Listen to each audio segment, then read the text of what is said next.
নমস্কার, ব্রেকিং বাংলায় আপনাদের স্বাগত। আমি জয়ন্ত মজুমদার। 21শে জুলাইয়ের যে তৃণমূলের দুই শিবিরের মিটিং ছিল, মমতা বন্দ্যোপাধ্যায়ের মিটিং এবং ঋতব্রত বন্দ্যোপাধ্যায়ের শিবিরের মিটিং, সেই মিটিং এর পরেই কিন্তু ঋতব্রত বন্দ্যোপাধ্যায়ের শিবিরের লোকজন কিন্তু বা বিধায়করা কিন্তু বুঝে গিয়েছিলেন, বা অন্য যারা নেতারা জয়েন করেছেন তারা বুঝে গিয়েছিলেন যে তাদের রাজনৈতিক ভবিষ্যৎ কিন্তু প্রশ্নচিহ্নের মুখে দাঁড়িয়ে গেছে। কারণ তারা লক্ষ্য করেছেন যে 60 জন বিধায়ক, এতগুলো নেতা, বিভিন্ন জেলায় বাঘা বাঘা সংগঠক, অনুব্রত মণ্ডলের মতো সংগঠক থাকা সত্ত্বেও কিন্তু 1000-1200 লোক নিয়ে মিটিং করতে হয়েছে, এবং কর্মীরা যে প্রায় নেই বললেই চলে, সেটা সেদিনকে কিন্তু একটা পরিষ্কার ছবি এসে দেখা গিয়েছিল।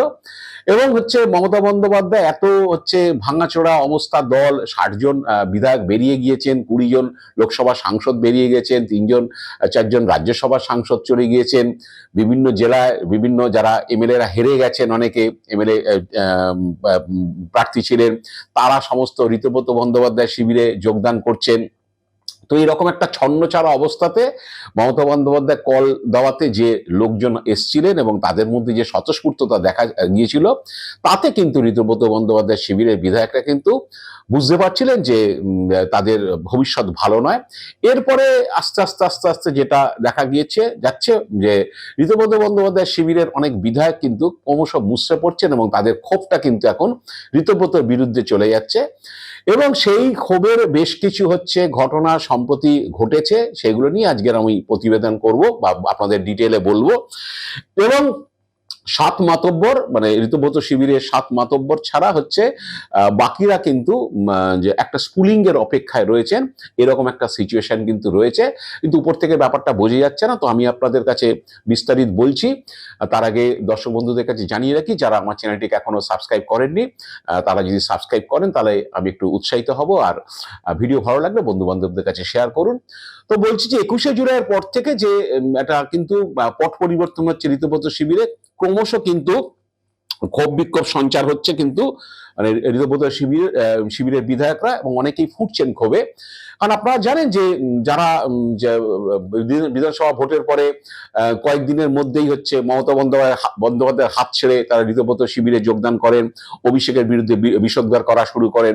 এইসব ধরনের যখন ঘটনা চলছে, অভিষেক ঋতব্রতকে চিঠিতে সই করেছেন বিরোধী নেতা হিসাবে স্বীকৃতি দেওয়ার জন্য। তারা আস্তে আস্তে এখন বুঝতে পারছেন যে খেলাটা কিন্তু অন্যরকম হয়ে যাচ্ছে, পরিস্থিতিটা অন্যরকম হয়ে যাচ্ছে। কর্মীরা বিষয়টা মেনে নিচ্ছে না, আর কর্মীরা না মানলে এলাকার মানুষ বা তাদের বিধানসভা ক্ষেত্রের মানুষ কতটা তাদেরকে অ্যাকসেপ্ট করবেন সেটা নিয়েও তারা বুঝে গেছেন হালটা। তো এখন যেটা দেখা যাচ্ছে, অনেক বিধায়কই ইতিমধ্যে বলা বলি শুরু করেছেন যে লাস্ট বাজেট অধিবেশন হয়ে গেল, সেই বাজেট অধিবেশনে ঋতব্রত বন্দ্যোপাধ্যায়, ববি হাকিম, আমাদের আখরুজ্জামান, সন্দীপন সাহাদের যা ভূমিকা, যে এরা নিজেদের মুখে প্রিন্সিপাল অপোজিশন বলছেন, ঋতব্রত বন্দ্যোপাধ্যায় নিজেকে অল ইন্ডিয়া তৃণমূল কংগ্রেসের প্রিন্সিপাল অপোজিশনের বলে তারা বলছেন, কিন্তু আসলে বিজেপির বি টিম হয়ে কাজ করছে। এখন কেউ কেউ বলছেন যে কার্যত এ টিমের মতোই কাজ করছেন। তো একটা ক্ষোভ ছিল, কিন্তু পাশাপাশি টুকরো টুকরো ঘটনাগুলো ঘটছে। সেই ঘটনার জেরে কিন্তু আস্তে আস্তে বিধায়ক যারা রয়েছেন তারা কিন্তু প্রবল ক্ষোভের মধ্যে রয়েছেন, এবং ক্ষোভটা মূলত 7 মাতব্বরের উপরে, যে 7 জন এখন এই টিমটা লিড করছে। তো আমি যে আসছি একটা বিষয়, সেটা প্রথম দেখবেন কাজল শেখ কয়েকদিন আগে ওই যে শহীদের নানুরের সুচপুরে শহীদের স্মরণে গিয়েছিলেন। যে আপনারা জানেন যে 2000 সালে সেখানে তৃণমূলের 11 জন কর্মী শহীদ হয়েছিলেন। তো সেখানে শহীদ স্মৃতিতে সেই অনুষ্ঠানে যাওয়ার পর তাকে ডিম ছোড়া হয়, ডিম খেতে হয়েছে, দেখে বিক্ষোভ হয়েছে, তাকে চোর চোর স্লোগান শুনতে হয়েছে। তো এখন কাজল শেখের ক্ষোভ যে ঋতব্রত শিবিরে যাওয়ার পরও তো যদিও তিনি পুলিশকে অভিনন্দন জানিয়েছেন যে পুলিশ প্রোটেকশন দিয়েছে, পুলিশের ভূমিকা খুব ভালো ছিল, কিন্তু তিনি এটাও বুঝতে পারছেন যে ঋতব্রত শিবিরে যাওয়ার পরে তাদের রেয়াই হচ্ছে না, নিস্তার নেই, ডিম খেতে হচ্ছে, এবং পুলিশ থাকলে বিক্ষোভের মুখ থেকে নিস্তার পাচ্ছে না।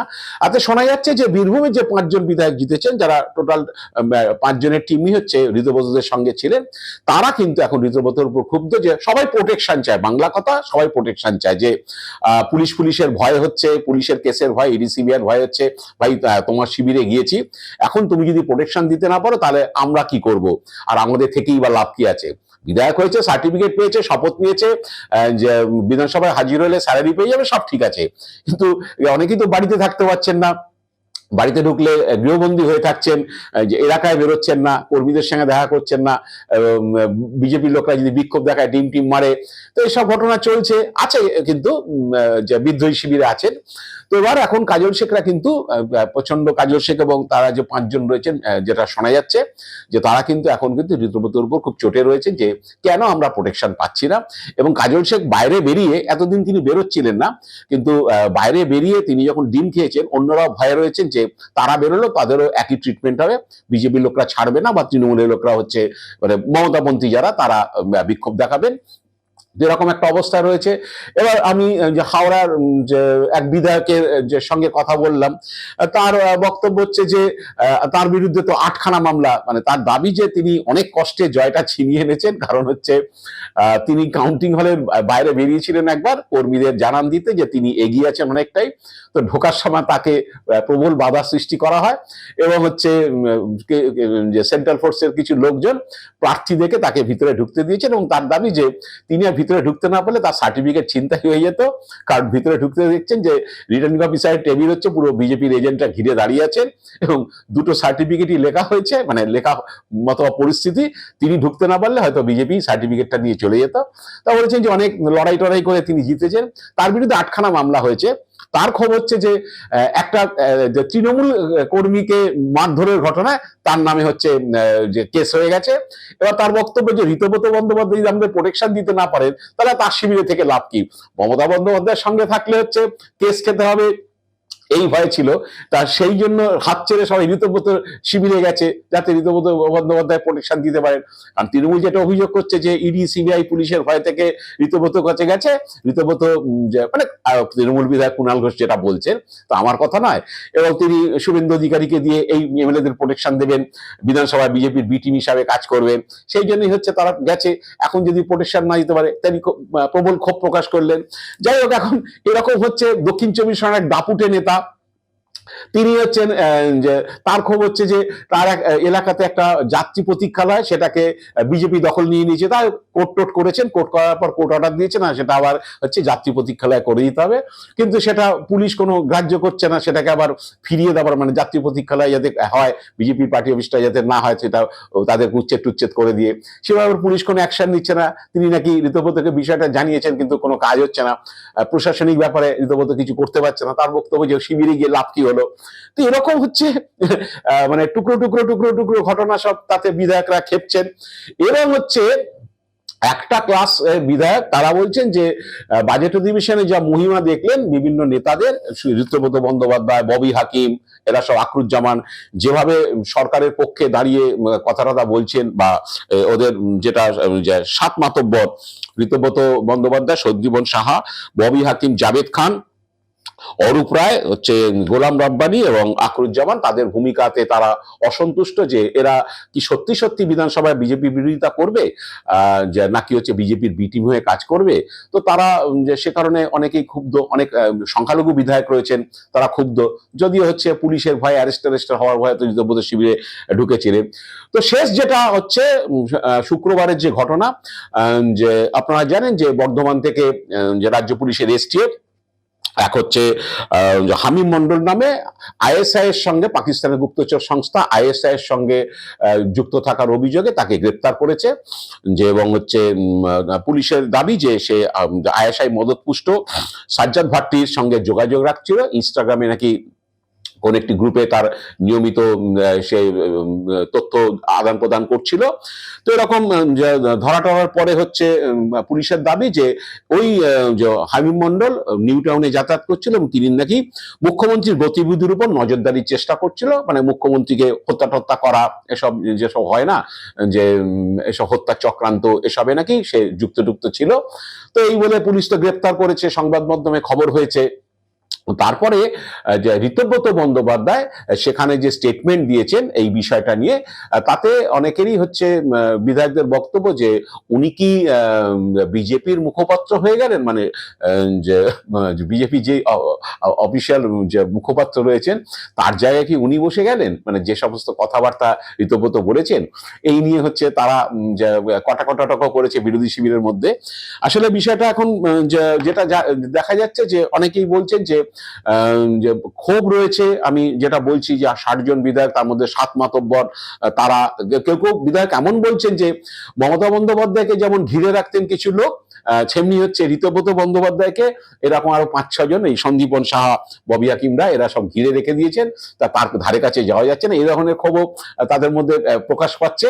অনেক বিধায়ক বলছেন নাম তো লিখিয়েছে ওই শিবিরে, কিন্তু ঋতব্রতর কাছে যাওয়া যাচ্ছে না, আমরা নিজে এফেক্টেড হচ্ছি, আমরা কিছু করতে পারছি না, এলাকায় ঢুকতে পারছি না, অথচ পুলিশ প্রোটেকশন পাবো কিনা, সরকারিভাবে কিছু পাবো কিনা, বিজেপির বিক্ষোভ থেকে রক্ষা পাবো কিনা, এসব ব্যাপারে কোনো রকম তার ধার কাছ মানাতে পারছি না, এসব ধরনের খবর রয়েছে। তাকে ঋতুব্রতকে ঘিরে রেখেছে কতগুলো লোক। তো এরকম চলার পরে তো এখন যেটা জানা যাচ্ছে যে এই ক্ষোভ বিক্ষোভটার বিষয়ে অনেক বিধায়ক, এই 7 জন ছাড়া, 7 মাতব্বর ছাড়া বাকি যে 50-52 জন আছে, তারা অনেকেই হচ্ছে একটা স্পুলিংয়ের জন্য অপেক্ষা করছেন। যে দুটো ঘটনা রয়েছে সামনে, একটা হচ্ছে যে ঋতব্রত বন্দ্যোপাধ্যায়ের যে বিরোধী দল নেতার পদটা থাকবে কিনা, যেটা শোভন চট্টোপাধ্যায় হাইকোর্টে মামলা করেছেন, ডিভিশন বেঞ্চে শুনানি শেষ হয়েছে, এই সপ্তাহে রায় দেওয়ার কথা ছিল, দেয়নি, হয়তো সামনের সপ্তাহে হবে, যে ঋতব্রত বন্দ্যোপাধ্যায় বিরোধী দল নেতা থাকতে পারবে কিনা, কারণ হচ্ছে একজন বহিষ্কৃত সদস্য পার্টির, তাকে স্পিকার বিরোধী দল নেতা করতে পারেন কিনা, এই নিয়ে যে প্রশ্নটা উঠেছে যে ঋতব্রত বন্দ্যোপাধ্যায় বিরোধী দলনেতা যদি না থাকতে পারেন সেক্ষেত্রে একটা ঘটনা। সেকেন্ড হচ্ছে ঋতব্রত বন্দ্যোপাধ্যায় যে ইলেকশন কমিশনের কাছে যে দাবি করেছেন যে তারাই আসল তৃণমূল, মানে ঋতব্রত এবং আদার্স যারা আছে কমিটি জমা দিয়েছেন, তো সেইটা নিয়ে বারবার তারা নথি জমা দেওয়ার ব্যাপারে পিছিয়েছে। কমিশন এখনো কোনো সিদ্ধান্ত নেয়নি। মমতা বন্দ্যোপাধ্যায় বারে বারে হচ্ছে চিঠি দিচ্ছেন মুখ্য নির্বাচন কমিশনারকে এবং নির্বাচন কমিশনকে যে এটার ব্যাপারে ফয়সালা করা হোক, এইভাবে কেন ঝুলিয়ে রাখা হয়েছে। তো সেইটা যদি ফয়সালাটা যদি মমতা বন্দ্যোপাধ্যায়ের পক্ষে যায়, তো এইরকম ঘটনা সামনে যত একটা দুটো ঘটনা, ঋতব্রত বন্দ্যোপাধ্যায় ব্যক্তিগত ভাবে তিনি থাকতে পারবেন কিনা দলনেতা, বা ইলেকশন কমিশন ঋতব্রত বন্দ্যোপাধ্যায়, অরূপ রায়দের টিমকে হচ্ছে আসল তৃণমূল স্বীকৃতি দেয় কিনা, এসবের জন্য চেয়ে আছে। যদি কোনো একটা জায়গায় অঘটন ঘটে, সঙ্গে সঙ্গে কিন্তু এই হচ্ছে বিধায়করা কিন্তু প্রবলভাবে এদের বিরুদ্ধে বিদ্রোহ করবেন, এরকম একটা স্কুলিং এর অপেক্ষায় তারা রয়েছেন। এখন দেখা যাক যে সামনের দিনগুলোতে কি কি ঘটনা ঘটে এবং এই ঋতব্রত শিবিরের বিধায়কদের ক্ষোভ বিক্ষোভ আরো কত বাড়তে থাকে, আমরা নজর রাখছি। আজ এ পর্যন্তই। আপনারা ভালো থাকবেন, সুস্থ থাকবেন। নমস্কার।